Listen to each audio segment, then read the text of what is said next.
Hello বন্ধুরা, আসসালামু আলাইকুম। আশা করি অবশ্যই ভালো আছো এবং সুস্থ আছো। আজকে ব্লগটা হচ্ছে আমাদের সাইডের পিকনিকের নিয়ে, ঠিক আছে? তো আজকে আমাদের পিকনিক হবে। হ্যাঁ, মানে কার্টুন কুপন এগুলা বিক্রি করে যত টাকা হয়েছে, ঠিক আছে, তো সব টাকার মিলিয়ে আমরা পিকনিক করব। আর এখানে দেখতে পাচ্ছ সবাই মানে রেডি হয়ে গেছে খাওয়ারের জন্য।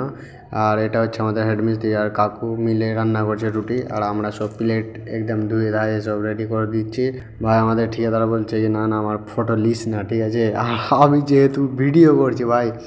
তারপরে আমাদের মিস্ত্রি বলছে দারুণ হয়েছে ভাই, দাগ যাকে বলে মারাত্মক। আর মাংসটা কে রান্না করেছে ভাই? আমাদের কাকু, ঠিক আছে? সেই রান্না করতে পারে ভাই, ওর মতন মানে মাংস আমি জীবনেও খাইনি, ঠিক আছে? এত সুন্দর আর এত টেস্টি রান্না করেছিল। আর খেতেই বসে গেছে সবাই, কাকুকে ছেড়ে দিয়েছে কারণ ওর ওষুধের টাইম হয়ে গেছিলো, ঠিক আছে? তো কিছু করার নাই, যার কপালে যেটা থাকবে সেটাই হবে। আর আমরা খেতে শুরু করে দিয়েছি, ঠিক আছে? মিষ্টি দই সব কিছু। আর তোমরা লাইক করে দাও।